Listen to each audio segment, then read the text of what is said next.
धन्यवाद दिनेश जी। दुनिया में आपकी बात सुनी जाती है, बशर्ते कि आप अपने तथ्यों के साथ अपनी बात को रखिए, तार्किक तरीके से अपनी बात को रखिए, कन्विंसिंग तरीके से अपनी बात को आप रखिए। भारत की बात पाकिस्तान को लेकर के हमेशा सुनी गई। कोई ऐसा दौर नहीं था जिसमें पाकिस्तान के खिलाफ भारत की बात को न सुना गया।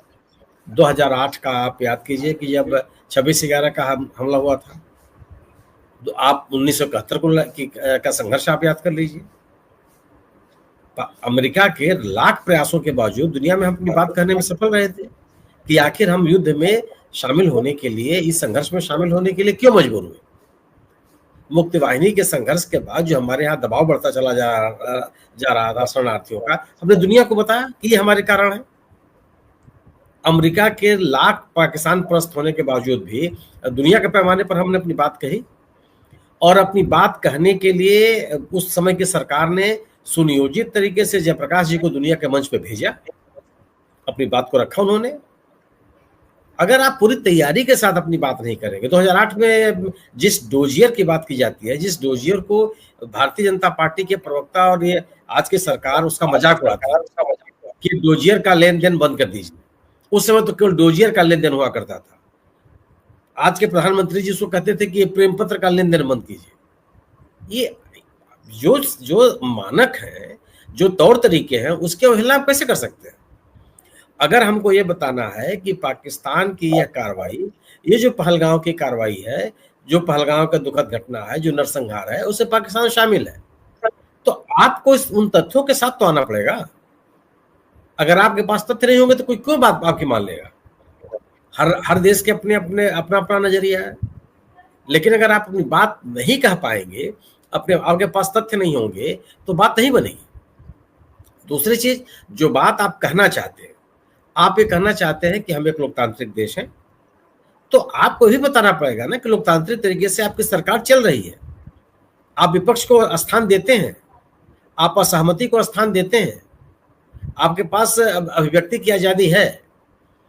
अगर आप विपक्ष की बात को सुनेंगे ही नहीं, सर्वदलीय बैठक बुलाएंगे, उसमें प्रधानमंत्री शामिल ही नहीं होंगे, जो इस अंतर्राष्ट्रीय पैमाने पर जो आप संसदीय दल भेज रहे हैं उसमें विभिन्न दलों से आप कोई विमर्श ही नहीं करेंगे। संसदीय दल को भेजने के पहले जो अंतर्राष्ट्रीय स्तर पर तैयारी होनी चाहिए, जो संवाद होना चाहिए, वो आप करेंगे ही नहीं, तो कौन सुनेगा आपकी बात, और क्यों सुनेगा। हर देश के अपने राष्ट्रीय हित है। आप याद कीजिए कि पाकिस्तान पे कितने तरह के प्रतिबंध लगे थे, ये भारत के प्रयास थे। पाकिस्तान राष्ट्रमंडल देश से निकाला गया था, और भारत के प्रयास थे। गुटनिरपेक्ष देशों में पाकिस्तान की स्थिति एकदम अलग थलग पड़ गई थी, वो भारत का प्रयास था। ऐसा थोड़ा था कि अब भारत ने जो कोई बात कही हो और वो सुनी न गई, लेकिन जब भी भारत अपनी बात कहता रहा, पूरे दावे के साथ और तर्कों के साथ और तथ्यों के साथ कहता रहा। हमारे ऊपर कभी आरोप नहीं लगा कि हम सैनिक संघर्ष में उतर जाते हैं। सैनिक संघर्ष के लिए हम बाध्य हुए हैं, यह बात हमारे ऊपर लागू हुई है, और हम दुनिया को बताने में सफल रहे हैं। आखिर कोई ना कोई तो वजह होगी कि 1999 के बाद से हम किसी संघर्ष में शामिल नहीं हुए पाकिस्तान के साथ। करगिल की भी लड़ाई जो हमारी लड़ी गई, वो इसलिए कि हमारे क्षेत्र में पाकिस्तान घुसाई थी सेना। हम दुनिया को बताने में कामयाब रहे, उस समय की सरकार कामयाब रही कि आखिर ये करगिल का संघर्ष क्यों हुआ। सवाल इस बात का है कि अगर आप एक तरफा संवाद करेंगे, आज पिछले 11 वर्षों से हो क्या रहा है कि डंका बज रहा है, डंका बज रहा है, यही बात तो कही जा रही है। अरे डंका बज रहा है तो क्यों बज रहा है, ये तो बताइए। मतलब जिस अमेरिका को डोनाल्ड माई फ्रेंड कहा करते थे प्रधानमंत्री जी, इस सबसे संबोधन किया उन्होंने, क्या हुआ उसमें। वहां पाकिस्तान अमेरिका ने भारतीय नागरिकों को हथकड़ियों, बेड़ियों, जंजीरों में बांध करके भेज दिया। हमने कोई प्रोटेस्ट भी नहीं किया। क्यों सुने कोई आपकी बात। हम इतने सामान्य देश तो नहीं थे। मेक्सिको ने प्रतिवाद कर लिया, ग्वाटेमाला ने प्रतिवाद कर लिया, छोटे छोटे देशों ने कहा कि नहीं, हम स्वीकार नहीं करते, हम आपके वायुसेना के जहाज को नहीं उतरने देंगे। हम चुप रहे, ये मान लिया गया। प्रधानमंत्री जी की मौजूदगी में अमेरिकी राष्ट्रपति ने कहा कि ये मनमाने तरीके से टैरिफ लगाने वाला देश है। वायलेटर देश के रूप में उन्होंने कहा, हम लोग उनकी बात को सुनते रहे, हमने कोई प्रतिवाद नहीं किया। जबकि इन्हीं बातों को जब डोनाल्ड ट्रंप ने अन्य देशों से कहा, उन देशों ने प्रतिवाद किया।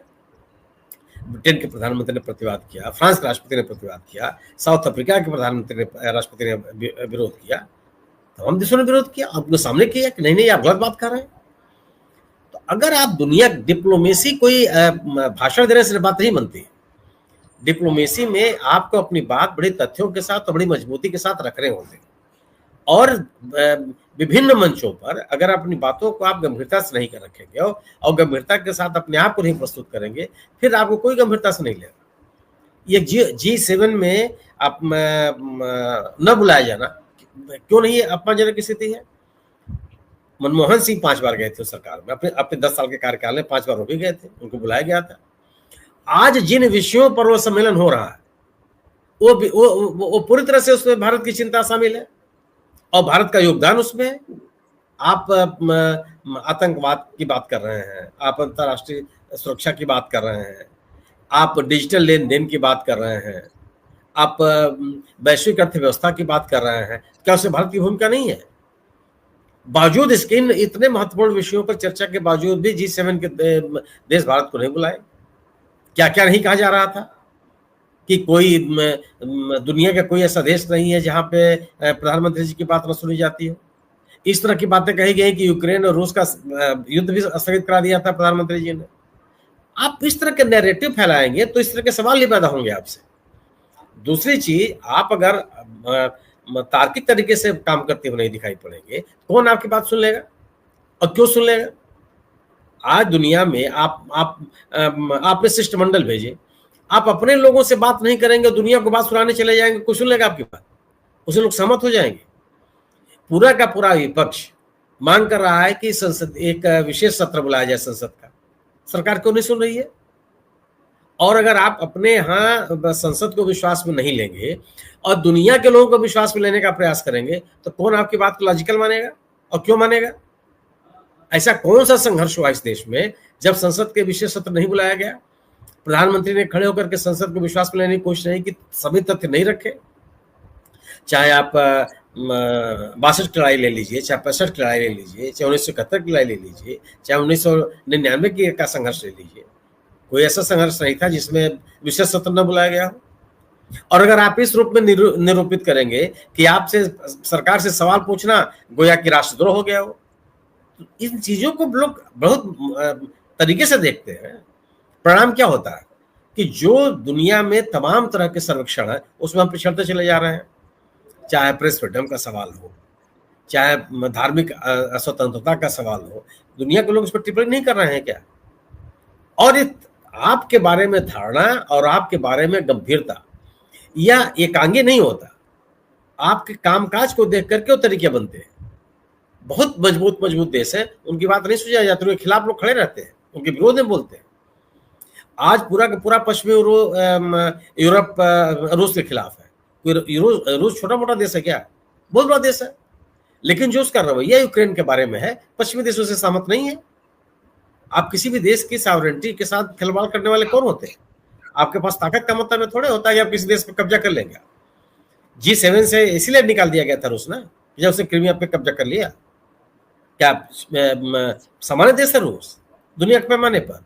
लेकिन दुनिया के सबसे मजबूत देशों ने अपने समूह से रूस को बाहर कर दिया और आज तक शामिल नहीं किया। तो इस बात का है कि आपके बारे में रवैया, आपके बारे में दृष्टिकोण एकांगी नहीं हो सकता। आपके बारे में, आपके कामकाज को देख करके ही दुनिया के में आपके बारे में राय बनती है। हम कर क्या रहे हैं? हर बार हर चीज, अगर आप अपने आप को आंतरिक स्तर पे मजबूत नहीं करेंगे तो दुनिया के भरोसे आप मजबूत राष्ट्र हो जाएंगे। क्या हो रहा है? पिछले 11 वर्षों में आर्थिक प्रगति के बारे में कौन सा तरीका अपने? एकदम सोचेबाजी, नोटबंदी बंद कर दी। अरे क्यों बंद कर दिए भाई? क्या परिणाम उसके सामने आए? क्या स्थिति बनी? क्या उद्योग धंधा बढ़ गया? आपने GST लागू कर दिया, अचानक विशेष सत्र बुलाया आपने रात को और एक बड़ी भारी घोषणा कर दी। एक गवर्नेंस नारेबाजी से नहीं चलती है। और अगर आप गवर्नेंस एक गंभीर तरीके से काम करते हुए दिखाई पड़ेंगे तो निश्चित रूप से आपकी बात का वो असर नहीं होगा जिस असर की आप उम्मीद किए हुए हैं। जी।